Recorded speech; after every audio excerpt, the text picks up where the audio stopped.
ప్రార్థన చేసుకుందాం. పరిశుద్ధుడు పరిశుద్ధుడు పరిశుద్ధుడని వేలాది దూతల చేత భక్తుల చేత పొగడబడుచున్న మా తండ్రి, గొప్ప దేవుడా, దయామయుడా, నీకు వందనాలు. మీరు ఆకర్షించుకున్నారు, మీరు తోడుకొని మమ్మల్ని అందరినీ తీసుకొచ్చారు. మీకు వందనాలు నాయనా. ఈ తెల్లవారుజామున ఈ కూడుకొని ఉన్న మమ్మల్ని అందరినీ కరుణించండి. పరిశుద్ధాత్మ దేవుడా, మీరే మాకు బోధించండి. ఈ ఆవరణంలో, ఈ వీధిలో కూడుకున్న ప్రతి వారిని ఉదయకాలపు మంచులాగా మీరు మమ్మల్ని అభిషేకిస్తారని యేసు నామమున ప్రార్థిస్తున్నాము తండ్రి, ఆమేన్. ప్రభు అయిన యేసుక్రీస్తు నామమున మీ అందరికీ వందనాలండి.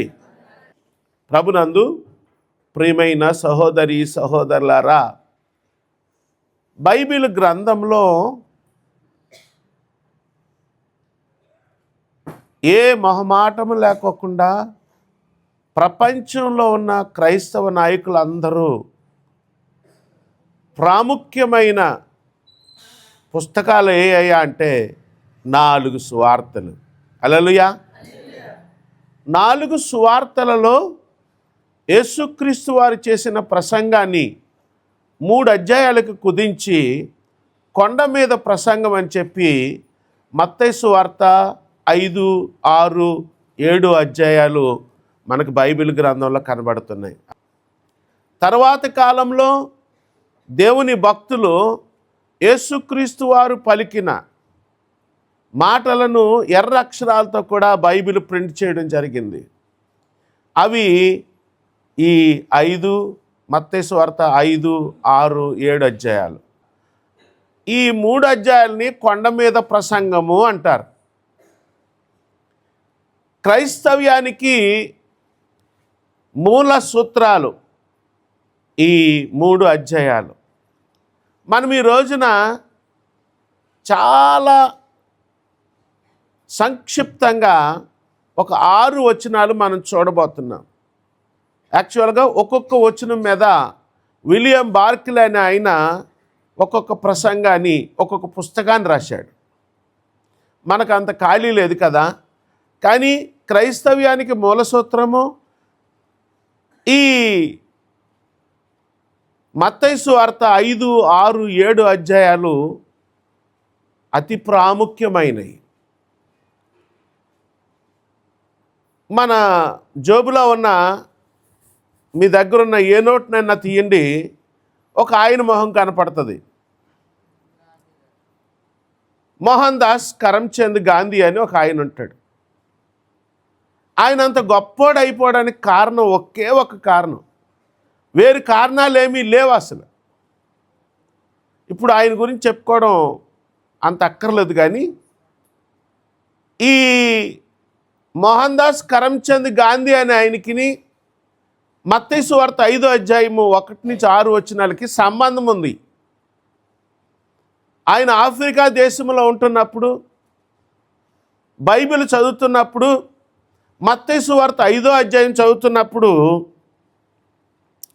సాత్వికులు ధన్యులు, వారు భూలోకమును స్వతంత్రించుకొందురనే మాట ఆయనని ఆకట్టుకుంది.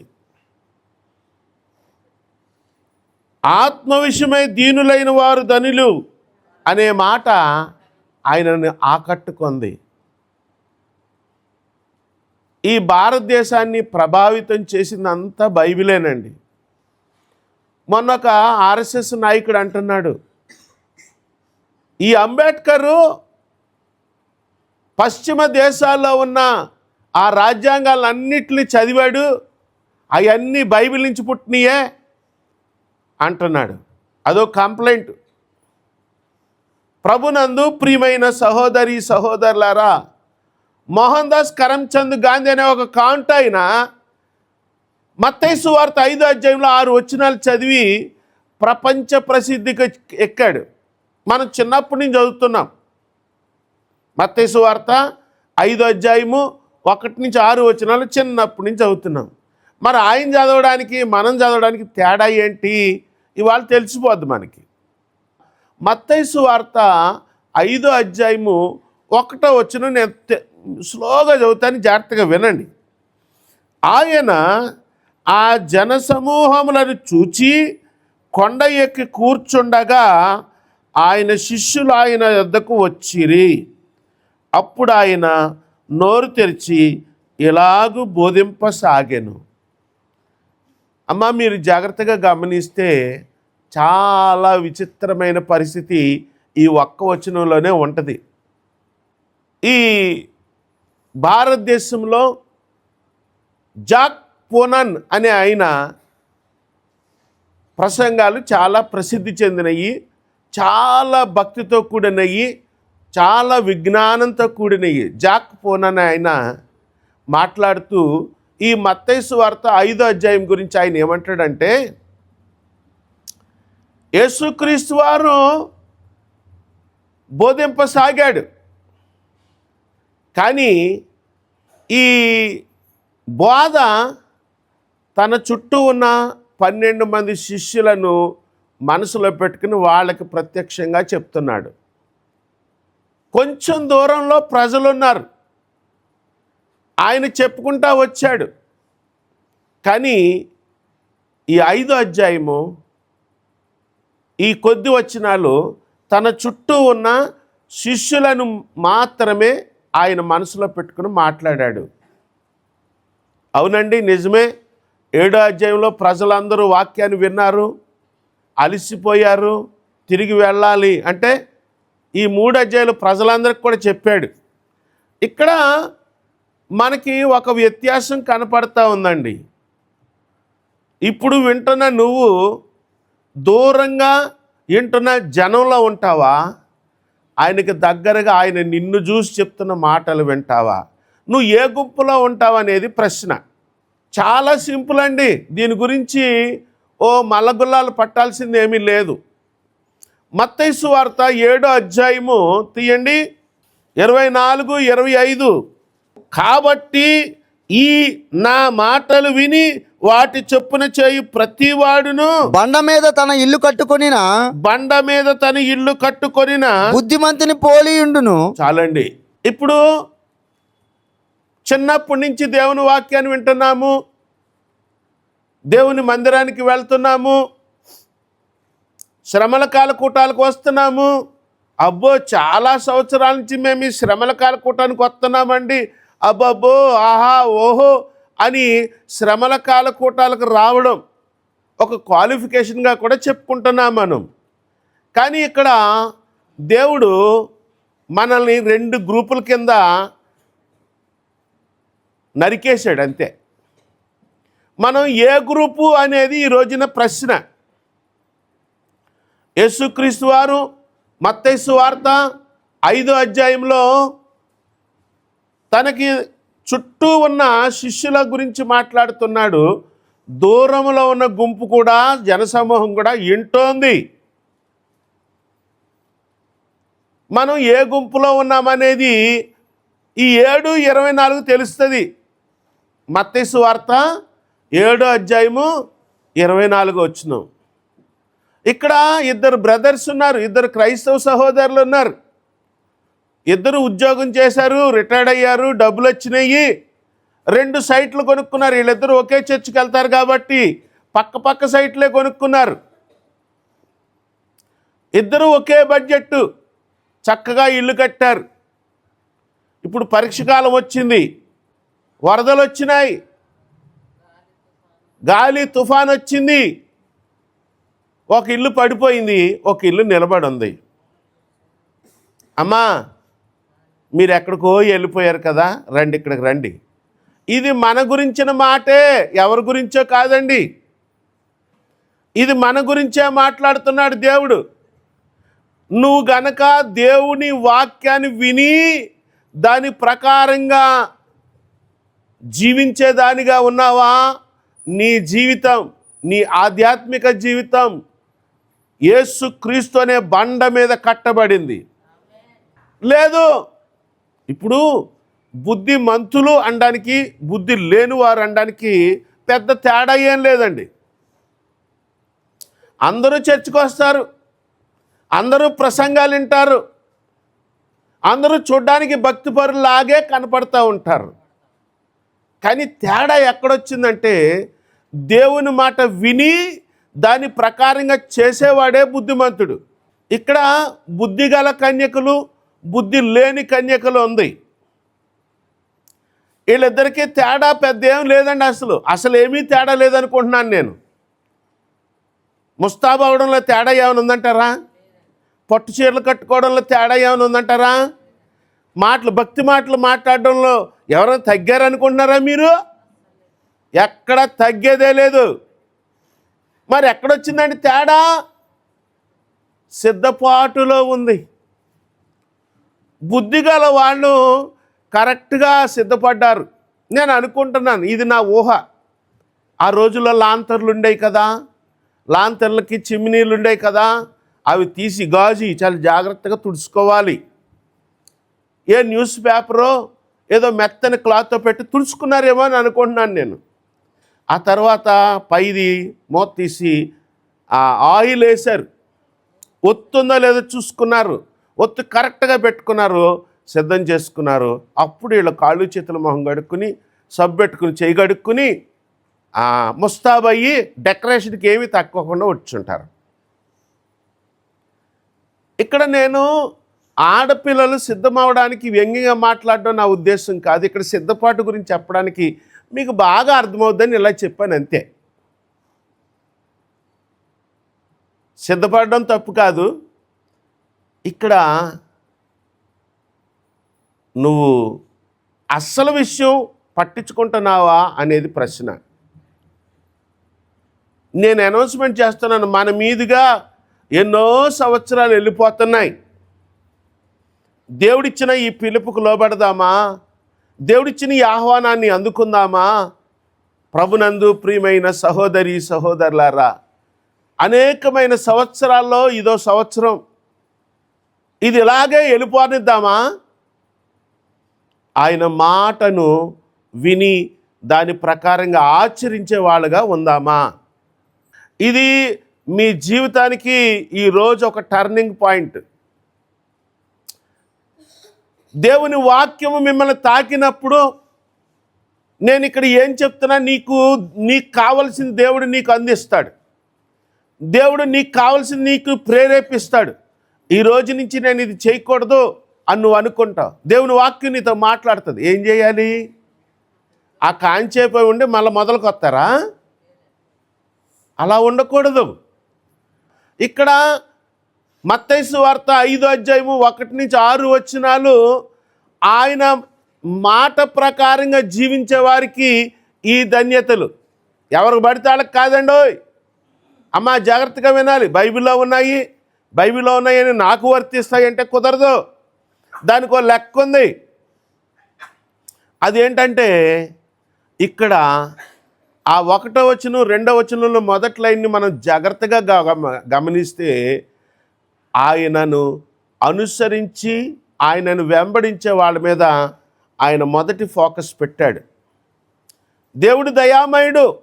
దగ్గరలో కొంచెం దూరంలో ఉన్న జన సమూహానికి కూడా వినపడుతుంది, వాళ్ళు కూడా వింటున్నారు. ఇక్కడ తేడా ఎక్కడొచ్చిందంటే, నువ్వు ఏ గుంపులో ఉన్నావు అనేది ప్రశ్న. అనేక మంది, వేలాది మంది ఉన్న ఆ గుంపులో ఉంటావా? ఆయనకు దగ్గరగా నీ మొహంలో మొహం పెట్టి, నీ కళ్ళల్లో కళ్ళు పెట్టి ఆయన మాట్లాడుతున్న మాటలు విని ఆచరించే సమూహంలో నువ్వు ఉంటావా అనేది ఈరోజు ప్రశ్న. నీ చేతిలోనే ఉంది సమాధానం. నీ ఇష్టం. నేను ఇలాగే మందలో వెళ్ళిపోతానంటే వెళ్ళు, నాకే. నేను ప్రతిరోజు దేవుని ముఖం చూడాలి, ఆయన చెప్పింది వినాలి అని నేను నా ధ్యానంలో నేను ఉంటున్నాను. దేవుడు వాక్యము ద్వారా నాతో మాట్లాడుతున్నాడు. చెప్పొచ్చు కదా, ఇలాగా అద్భుత రీతిగా అలాగా శబ్దం చేసుకుంటూ టీవీలో సౌండ్ లాగా. అలా కాదు. నేను ప్రశాంతంగా దేవుని వాక్యాన్ని చదువుతున్నప్పుడు, వాక్యాన్ని ధ్యానం చేస్తున్నప్పుడు, వాక్యము ద్వారా దేవుడు నాతో మాట్లాడుతున్నాడు. చదువుదాం. ఆత్మ విషయమై దీనులైన వారు ధన్యులు, పరలోక రాజ్యము వారిది. నేను పాపిని అనే విషయాన్ని గ్రహించాలి. ముందు కొంతమంది ఫిక్స్ అయిపోతారు, భక్తి పరులాగా ఫిక్స్ అయిపోతారు. ఆత్మ విమర్శ చేసుకోరు వాళ్ళు. ఫిక్స్ అవ్వకూడదండి, ఆత్మ విమర్శ చేసుకోవాలి. మనము పాపులము అని గుర్తెరగాలి. అప్పుడు దీనత్వం వస్తుంది. అప్పుడు ఆత్మ విషయమై దీనులైన వారుగా మనం మారతాం. ఇదంతా ప్రాసెస్ అండి. ఆత్మ విషయమై ఆత్మీయమైన విషయాల్లో మనం దీనత్వం కలిగి ఉండాలి. చుట్టాలు వచ్చారు, మీ ఇంట్లో అన్ని కుర్చీలు ఉన్నాయి, మీకు ఫర్నిచర్ ఉంది, అన్ని వస్తువులు ఉన్నాయి. నువ్వు కింద కూర్చుంటే తగ్గించుకోవడమా? అక్కర్లేదు, కుర్చీలు ఉన్నాయిగా. అసలు తగ్గించుకోవడం ఎక్కడా? ఆత్మ విషయమై ఒక మనిషిని ప్రేమించడంలో, ఒక మనిషిని దేవుని నడిపించడంలో నిన్ను నువ్వు తగ్గించుకో. ప్రేమ చూపించు, సహనం కలిగి ఉండు. నిన్ను నువ్వు తగ్గించుకుని ప్రేమ కలిగి సహనం కలిగి ఇతరులను దేవుని వైపు నడిపించడానికి ప్రయత్నం చేస్తే అది ఆత్మవిషయమే దీనత్వం. అంటే లేనిపోని అనవసరమైన దీనత్వాలు కాదండి. ఆత్మ విషయమై దీనులైన వారు ధన్యులు, పరలోక రాజ్యము వారిది. దుఃఖపడువారు ధన్యులు, వారు ఓదార్చబడుదురు. మళ్ళా చెప్తున్నాను, దుఃఖపడతామంటే నీకు పంతం వచ్చినప్పుడు నీ పంతాన్ని నెగ్గించుకోవడానికి ఏడుస్తారు ఆడవాళ్ళు. ఆ దుఃఖం గురించి ఇక్కడ మాట్లాడలేదండి. నేను తప్పు చేశాను అని పశ్చాత్తాపడే దుఃఖం ఉంది చూడండి, దాని గురించి మాట్లాడుతున్నాడు ఆయన. హల్లెలూయా, హల్లెలూయా. దుఃఖపడువారు ధన్యులు, వారు ఓదార్చబడుదురు. నువ్వు నిజంగా గనక పశ్చాత్తాప హృదయంతో దుఃఖిస్తూ ప్రార్థన చేయి. అమ్మ, నీకు తెలియదేమో దేవుని మనసు ఎంత సున్నితమైందంటే, ఎవరైనా పశ్చాత్తాపంతో ఒక్క సెకను దుఃఖపడితే చాలు దేవుడు తట్టుకోలేడంటండి, వెంటనే కార్యము చేస్తాడంటండి. అర్థమైన వాళ్ళు అందరూ స్తోత్రం చెప్పండి. నీకు ఇంకొకరికి మాట పెరిగింది, నువ్వు మామూలుగానే మాట్లాడుతున్నావు, అవతల వాళ్ళు కొంచెం పెచ్చిరిల్లి మాట్లాడుతున్నారు, అనకూడని మాట ఒకటి అన్నారు, నీ హృదయము గాయపడ్డది, నువ్వు బాధపడ్డావు. నీకు తెలుసో తెలీదమ్మా, నీకు తెలుసో తెలీదో, దేవుడు ఎక్కడో ఉండడండి, నీ హృదయంలోనే ఉంటాడు. అంటే నువ్వు పడ్డ గాయము, నువ్వు పడ్డ నొప్పి ఫస్ట్ ఎవరికి తెలుస్తుందండి? మీ ఆయనకా? ఎవరికి తెలవదు. ఇంకా విచిత్రం ఏంటంటే, మనం ఎలాంటి రోజుల్లో ఉన్నామంటే, ఒకళ్ళ సమస్యలను ఒకళ్ళు అర్థం చేసుకోలేని పరిస్థితిలో ఉన్నాం. భర్త బాధ ఏంటి భార్యకి తెలియదు.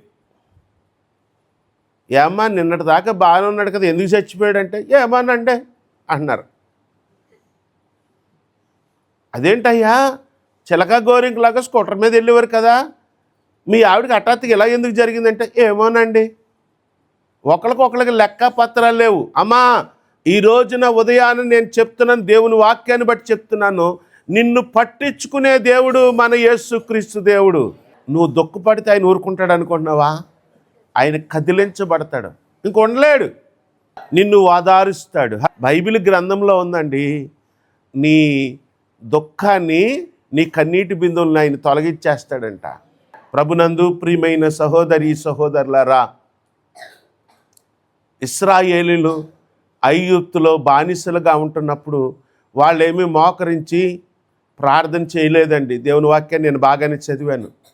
వాళ్ళేమి పద్ధతి ప్రకారంగా యెహోవా దేవుడా అనే ప్రార్థన చేయలేదండి. వాళ్ళు మూలుగారంటండి, బాధతో మూలుగారంటండి. ఆ మూలుగుని దేవుడు ప్రార్థనగా తీసుకున్నాడు. క్రీస్తుకు పూర్వం ఈ దేశంలో వర్ణ వ్యవస్థ అనేది ఒకటి వచ్చింది, కుల వ్యవస్థ అనేది ఒకటి వచ్చింది. కొంతమంది ప్రజలను అంటరానోళ్ళుగా, కానరానోళ్ళుగా, ముట్టరానోళ్ళుగా ఊరికి దూరాన పెట్టారు. వాళ్ళ పరిస్థితి చాలా ఘోరంగా ఉంది. దేవుడు చూశాడండి. ముందు చదువు పంపించాడు, తర్వాత రొట్లు పంపించాడు, తర్వాత కొత్త నిబంధన వచ్చింది, తర్వాత బైబిలే వచ్చేసింది. మీకు తణుకు చరిత్ర తెలుసో తెలీదో, తణుకుకి మొట్టమొదటి స్కూలు తెల్లోళ్ళెట్టిన స్కూలు, బేంబలెట్టిన స్కూల్ కాదండి. ఈ వీధి పేరేంటో తెలుసా మీకు? Missionary school road. ఇప్పుడు Zilla Parishad high school, boys high school అంటున్నది తెల్లోళ్ళు కట్టిన స్కూల్. అది తెల్లోళ్ళు హెడ్ మాస్టర్లుగా కూడా పనిచేశారు. నేను ఏం చెప్పడానికి ప్రయత్నం చేస్తున్నానంటే, వేల సంవత్సరాల క్రితం మనల్ని ఊరికి చివరిని గెంటితే దేవుడు మనల్ని ఈశాన్యంలో కూర్చోబెట్టాడు. ఇప్పుడు తణుకు గుండెకాయ ఎన్టీఆర్ పార్క్ అయిపోయింది. మేము శ్మశానానికి వెళ్ళి తిన్నగా వచ్చి ఇప్పుడున్న అంబేద్కర్ బొమ్మ దగ్గర సీడీలు ఉండి అక్కడ కాళ్ళు కడుక్కునే వాళ్ళం. అవునా కాదండి? ఇప్పుడు అది ఏమైంది? ఎన్టీఆర్ పార్క్ అయింది. ఇప్పుడు తణుకు మ్యాప్ తీయండి, మీకేం కనపడుతుంది?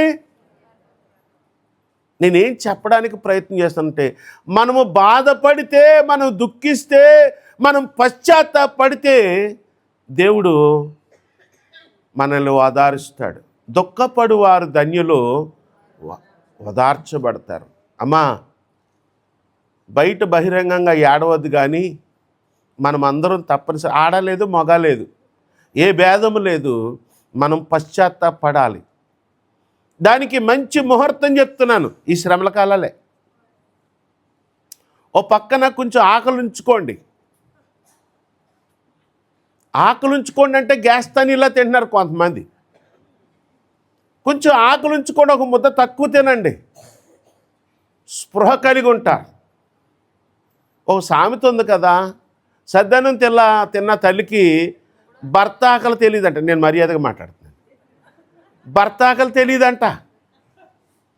ఈ ఉపవాసాలు ఎందుకండి, ఈ దీక్షలు ఎందుకండి, ఈ వ్రతాలు ఎందుకండి అంటే మనకు కొంచెం స్పృహ ఉండాలి. అమ్మా, ఒక్కరోజైనా ఉపవాసం చేసి చూడండి, మీకు ప్రపంచంలో ఆకలిగా ఉన్న వాళ్ళు అర్థమవుతారు. మీకు బాధల్లో ఉన్నవాళ్ళు ఏంటో మీకు తెలుస్తుంది. మీకు అలాగ మేఘాల్లో ఉన్నవాళ్ళు కరెక్ట్గా నేల మీద నిలబడతారు. సాత్వికులు ధన్యులు, వారు భూలోకమును స్వతంత్రించుకుంటారు. ఈ సాత్వికులు ధన్యులు అనేది క్రైస్తవ వ్యతిరేకులు మనకి ఏం చెప్తారంటే, ప్రసంగం, నేను సాసి పెట్టి లెంప మీద కొడతాను, ఇంకో లెంపకాయ చూపించు, మేము మిమ్మల్ని చంపుతూ ఉంటాం, నువ్వు చస్తా ఉండు అని చెప్తూ ఉంటారు. క్రైస్తవ వ్యతిరేకులు ఈ మధ్యన మాట్లాడుతున్న మాటలు ఇవి.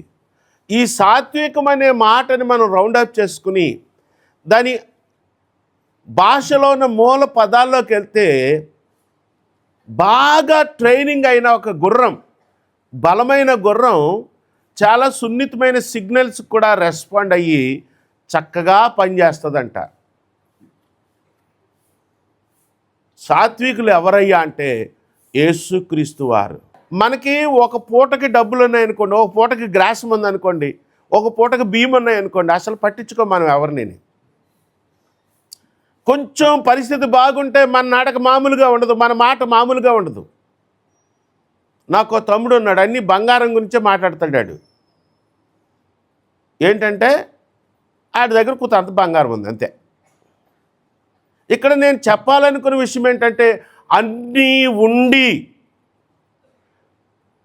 అన్ని అధికారాలు ఉండి, శక్తి ఉండి, సరి అయిన సమయంలో కరెక్ట్గా రెస్పాండ్ అయ్యేవాడు సాత్వికుడు.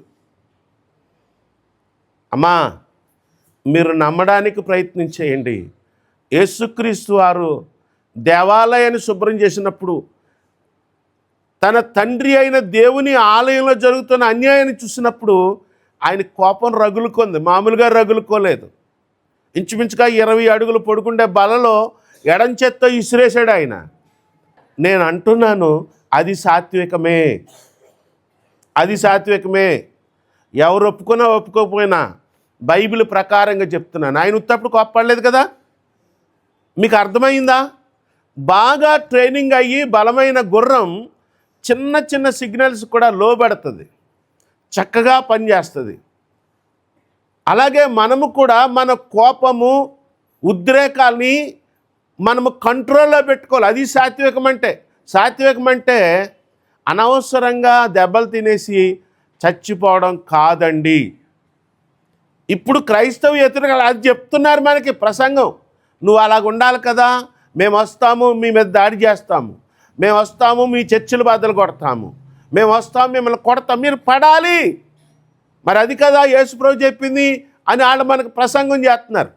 సాత్వికం అంటే కోపోద్రేకాలను అదుపులో ఉంచుకుని మన శక్తిని, మన సహనాన్ని కరెక్ట్గా వాడడం అన్నమాట.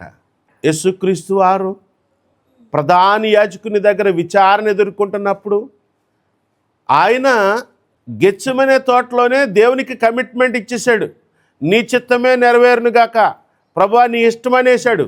అన్నీ అప్పగించేసుకుని తన సమస్తాన్ని త్యాగం చేయడానికి, బలియాగమైపోవడానికి సిద్ధపడి వచ్చిన ఆయన్ని విచారణ చేస్తున్నవాడు ప్రధాన యాజకుని పనివాడు ఆయనని సాసిపెట్టి లెంప మీద కొట్టినప్పుడు, నువ్వు నన్ను ఎందుకు కొట్టావు, నేను కాని మాట ఏమన్నానని యేసుక్రీస్తు వారు అడిగారు. అదేంటది? సాత్వికుడు అంటే మాట్లాడకూడదు కదా, మరి యేసుక్రీస్తు వారు మాట్లాడారేంటి? అమ్మా, మాట్లాడాల్సి వచ్చినప్పుడు మాట్లాడాలి, మౌనంగా ఉండాల్సి వచ్చినప్పుడు మౌనంగా ఉండాలి.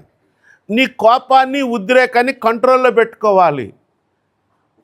పరిశుద్ధమైన కోపము కలిగి ఉండండి. సాత్వికం అంటే దేవుని కొరకు తగ్గించుకో. నువ్వు అలాగ సాత్వికం కలిగి ఉంటే ఏం జరుగుద్దండి? భూలోకాన్నే స్వతంత్రించుకుంటామంట. నీతి కొరకు ఆకలి దప్పులు గలవారు ధన్యులు, వారు తృప్తిపరచబడదురు. దేవుని గురించి తెలుసుకోవాలి, నేను భక్తిలో ఎదగాలి, దేవునికి ఇష్టమైన దానిగా నేను తయారైపోవాలి, ఆత్మవరాలు, ఆత్మ ఫలాల చేత నింపబడాలి, పరిశుద్ధాత్మను నేను తాగాలి, నాలోనికి పరిశుద్ధాత్మ రావాలి. యేసన్ గారు పాట రాశారు, పాట పాడారు. ఆ పాటలో ఏముందంటే, ప్రవాహంలో, పరిశుద్ధ ప్రవాహంలో ఈదులాడాలని ఉందంట యేసన్న గారికి. అంటే ఇలా టచ్ చేస్తే సరిపోదు, కొంచెం తాగితే సరిపోదు, మొక్కాళ్ళ అనుభవం సరిపోదు, నాకు పరిశుద్ధ ప్రవాహంలో, పరిశుద్ధాత్మ ప్రవాహంలో ఈదులాడాలని ఉంది. అది అండి ఆకలి దప్పులంటే. ఆకలి దప్పులంటే 1 గంట టింగ్ మన కొట్టగానే గిన్నెలు తిరగేయడం కాదండి. నీతి కొరకు ఆకలి దప్పులు కలిగి ఉండాలి. మరి నీకున్నాయా? సమరయ స్త్రీతో మాట్లాడుతున్నప్పుడు మిట్ట మధ్యాహ్నం బాగా ఎండలో ఆయనకు ఆకలేదు అనుకుంటున్నారా? ఆకలేసింది. కానీ ఆ ఆకలి కాదు ప్రధానం. ఒక మనిషి రక్షించబడాలి, ఒక గ్రామము దేవుని వైపు రావాలి. అందుకని ఆ ఆకలి ఆయన పక్కనెట్టాడండి. ఆయన కోసం అన్నం తీసుకొచ్చారు, రొట్టెలు తీసుకొచ్చారు. ఈయన అంటున్నాడు, అంటే ఆ భాష విధానం అది. ఇప్పుడు ఆ పొట్లాలు ఇప్పుకొని తినడం టైం కాదు, నాకు ఈ అమ్మాయిని రక్షించాలి, అది ఆయన ఆకలండి. హల్లెలూయా. యేసుక్రీస్తు వారు కలిగిన ఆకలి నీకుందా?